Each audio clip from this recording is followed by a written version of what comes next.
as a state legislator, how would you bring new money and jobs to your district?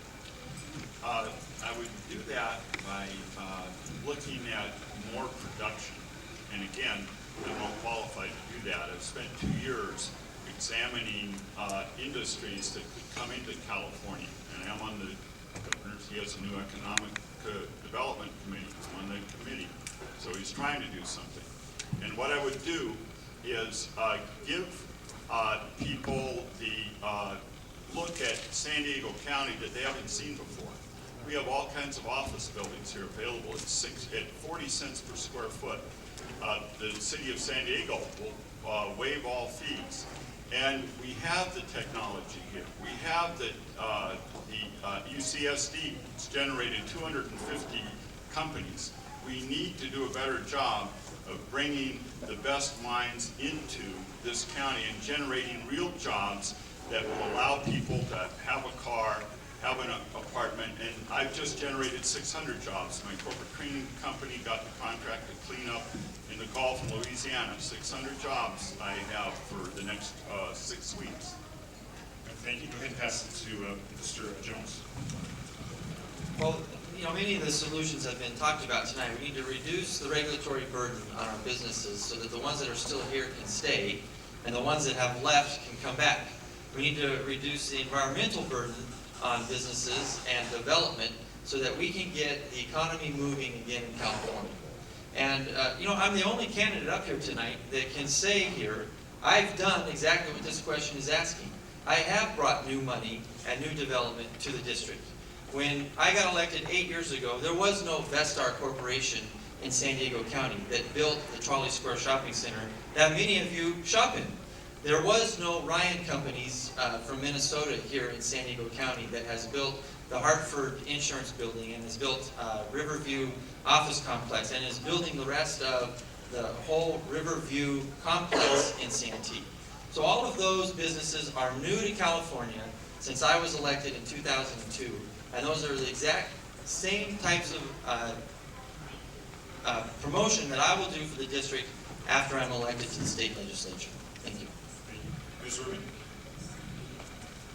Well, Brian, if you're so good at bringing in companies, stick around to Santee. No.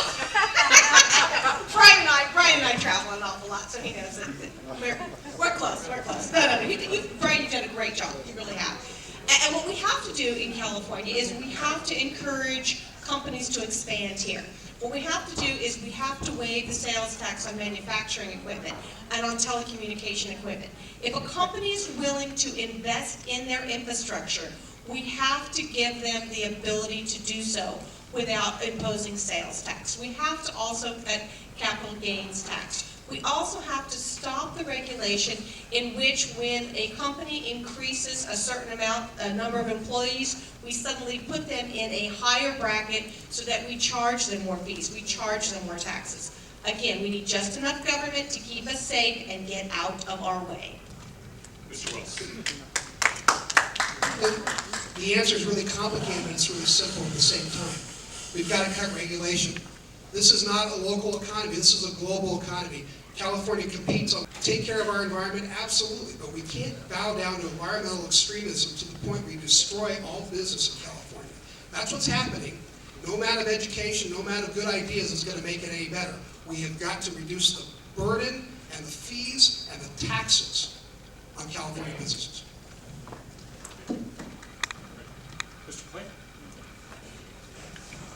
I look before me and I see what is the core of our job creation is the middle class, sole proprietorship, small corporation, family business. That is the key, the economic engine for California. We need to attract businesses that support other businesses, certainly. We need to have those big line companies coming in. But those are all very major corporations, and let's face it, they're based in Cayman Islands or Barbados or someplace like that. What we need to make sure is that people in their family businesses are secure in those businesses. And for that, I would include incentives for small family businesses, small businesses like what this group here owns. we have seen too many sacrifices, including giving up our tax base to some large corporations such as Walmart, that really steal the profit from the smaller companies like what you may have yourself. Thank you. Thank you, Mr. Stevens. Thank you. You know, I meet payroll, I pay workman's comp, I do insurance. We need to cut regulation, decrease the environmental burden.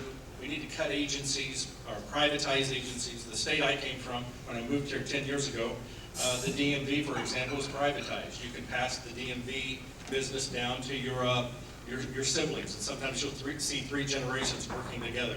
We've got to go after the environmental groups that have a 501c3 nonprofit status. I understand that. They're supposed to be nonpartisan. We've got to stop them from suing and stopping things like the water bond that we're going to be voting on. We've got to stop them from being able to sue on behalf of people. We have licenses for people like doctors and pharmacists in this state. But California requires 177 different categories, more than any other state. SB 1043, SB 1090, SB 1312, trying to register interior decorators. These regulations kill small business, which makes up 99.2% of the businesses in this state, hiring 52.1% of the employees. We need to determine if licensing boards are really necessary for things like interior designers. Mr. Stone, question? How would you bring jobs and money to this district? The answer is very simple. You need to decrease taxes, and you need to decrease regulations. We're seeing busloads of businesses leaving the state of California every day. 3,000 people leaving the state of California every day. In Riverside County, I like to use examples because it shows you what you can do when you're a public official when you have a history. We reduced the developmental impact fees by 50% to try to stimulate the economy, to bring the building industry back. And you know what? It's worked. In the city of Temecula, I authored the REST program that actually gave incentives for businesses to come into our city. We created over 5,000 jobs with the Promenade Mall coming, solid state stamping that used the incentive. We need an economic development plan to not only keep businesses here in the state of California, but recruit them back here and keep them here.